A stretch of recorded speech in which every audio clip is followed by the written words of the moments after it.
সবচেয়ে কঠিন যুদ্ধটা কখনো বাইরের মানুষের সাথে হয় না, সবচেয়ে কঠিন যুদ্ধটা হয় নিজের সাথে, নিজের ভয়, হতাশা, অতীত আর দুর্বলতার সাথে। কখনো কখনো হাসির আড়ালে এমন এক যুদ্ধ চলে যার খবর কেউ জানে না। মানুষ শুধু তোমার হাসিটা দেখে, কিন্তু সেই হাসির পেছনের লড়াইটাকে দেখে না।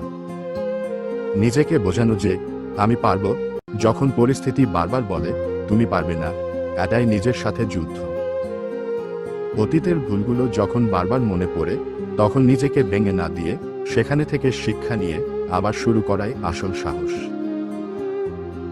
সবাইকে জয় করা সহজ হতে পারে, কিন্তু নিজের ভয়, অলসতা, রাগ আর নেতিবাচক চিন্তাকে জয় করা অনেক কঠিন। মনে রেখো, তুমি আজ যে মানুষটির সাথে যুদ্ধ করছো, সে আর কেউ নয়, তোমার পুরনো সংস্করণ। তাকে হারিয়ে প্রতিদিন একটু একটু করে নিজের সেরা সংস্করণ হয়ে ওঠো।